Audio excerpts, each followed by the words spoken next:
का वो सफाई अभियान जिससे बंगाल से यूपी तक में कोहराम मचा है। ममता, अखिलेश, राहुल कैसे सब फंस गए। दिल्ली धमाके के बाद यूपी के मदरसों में क्यों पड़ रहे छापे। तौकीर रजा पर क्यों हो गया बुलडोजर एक्शन। अब इसका चैप्टर। नरेंद्र मोदी इस वक्त उस सफाई अभियान में जुटे हैं जिसमें क्लियर कट बात यह है कि देश को अंदर से खोखला करने वाले, देश के खिलाफ साजिशें करने वालों के लिए अब हम रेड कारपेट नहीं बिछाएंगे बल्कि उनका सफाया करेंगे।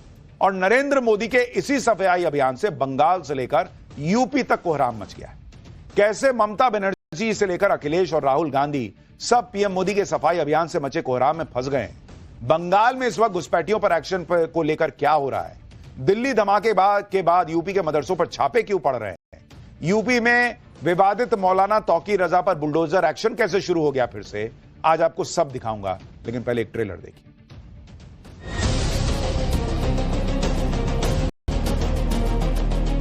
ये लोग हर लोग चाहता है ऐसा हो। ये सर अच्छा है, ये बेहतर ही है। नहीं, कोई परेशानी, कोई दिक्कत नहीं हो रही। हम नाम कटने नहीं देंगे, हम नाम डालने नहीं देंगे। टीएमसी अब उनके समर्थन में खुलकर उतर आई है। हम भारत में रह रहे हर घुसपैठिए को बाहर निकाल करके ही रहेंगे।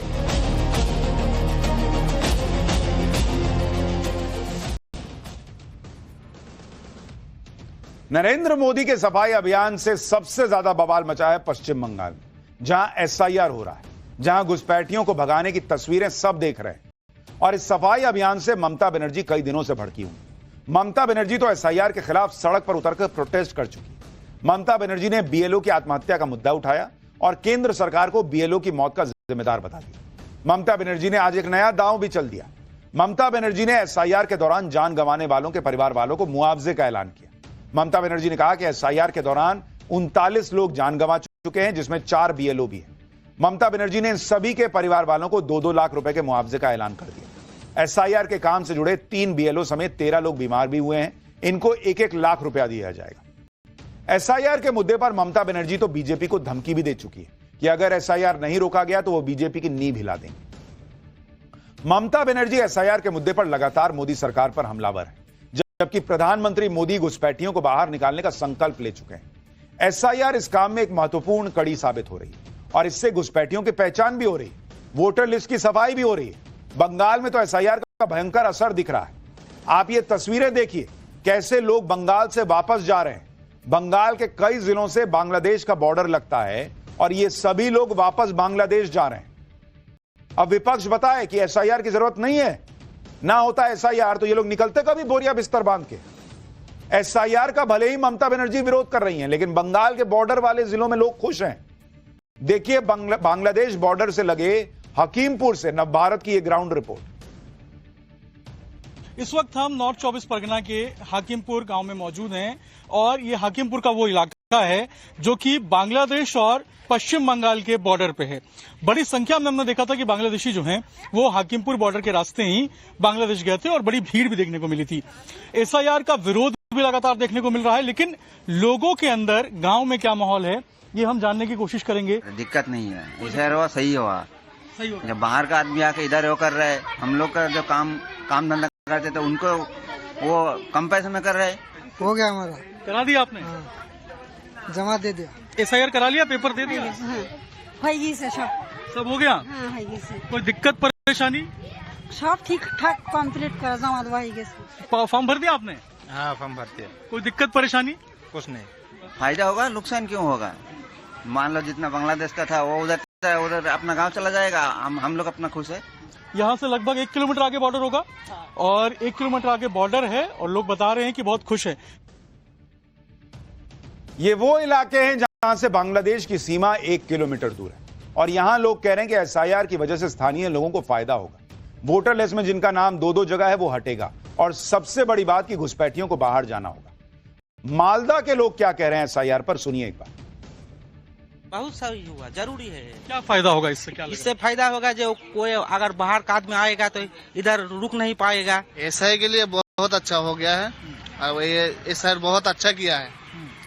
ये लोग हर लोग चाहता है एसआई हो। जो शिफ्ट हो गया ना उसको धरा पड़ जाएगा और एसआईआर अच्छा है। जो मर जाता है वो नाम काटा जाएगा। जिसका जो लड़की का शादी हो जाता है इधर भी रह जाता है नाम, जहाँ पे शादी होता है उधर भी नाम रह जाता है। तो इसमें क्या होगा, उस लड़की का नाम इधर से कट जाएगा। तो घुसपैठी बांग्लादेश का रहता है, और देश का रहता है, यहाँ हमारा इंडिया का जो है वो अब रहेगा।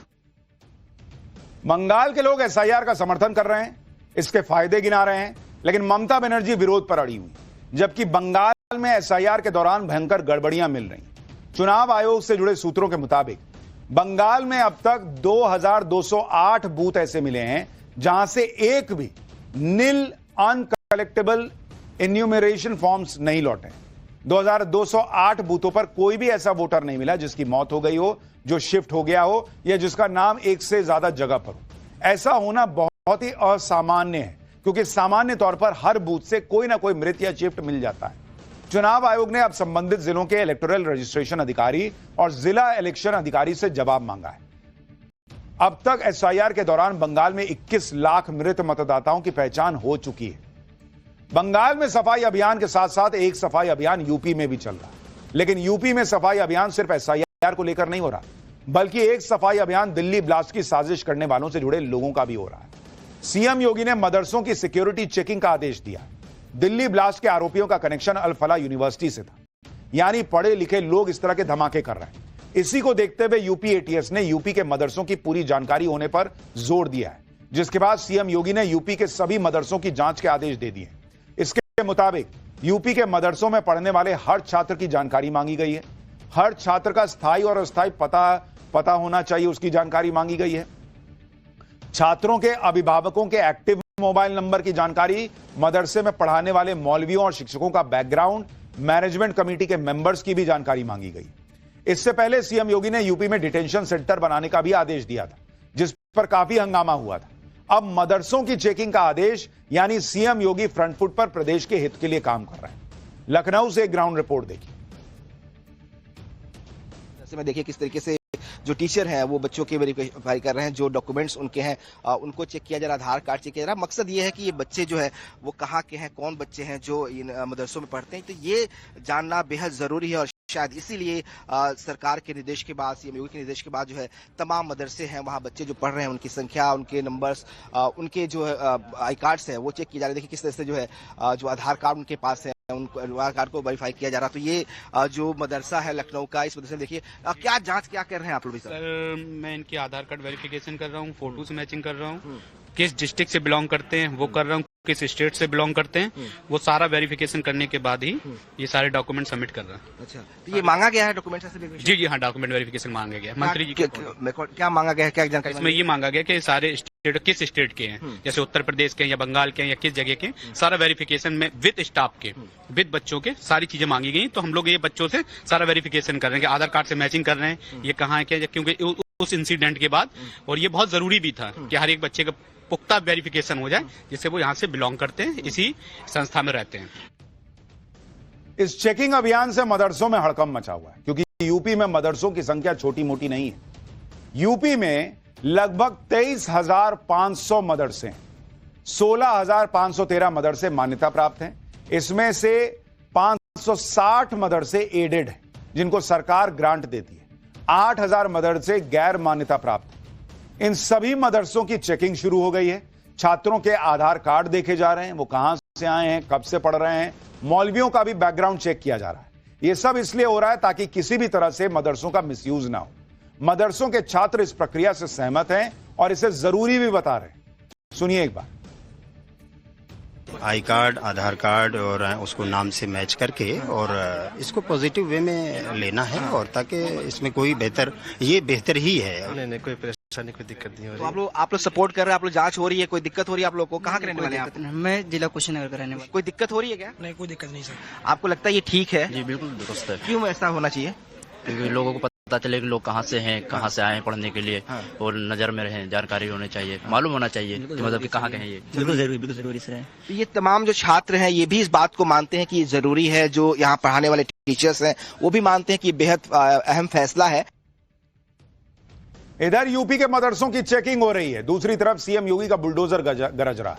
यूपी के बरेली में 26 सितंबर को नमाज के बाद हुए बवाल और हिंसा के बाद आरोप जिसका लगा था तौकीर रजा पर, अब आरोप है कि मौलाना तौकीर रजा ने ही लोगों को भड़काया था, जिसके बाद लोगों ने हिंसा और पुलिस पर पथराव किया था। आई लव मोहम्मद वाले पोस्टर के बाद मौलाना तौकीर रजा ने विरोध प्रदर्शन का ऐलान किया था। उसी दौरान यह सारा हंगामा हुआ था। बरेली हिंसा के बाद से ही तौकीर रजा पर एक्शन हो रहा है। तौकीर रजा के करीबियों पर बुलडोजर एक्शन हो चुका है। आज फिर से बरेली में मौलाना तौकीर रजा के करीबियों के बारात घर पर बुलडोजर चलाया गया है। सुरक्षा के लिए बड़ी संख्या में पुलिस फोर्स मौजूद थी। आरोप है कि तौकीर रजा के करीबियों के दोनों बारात घर अवैध थे। यानी यूपी में भी जबरदस्त सफाई अभियान चल रहा है।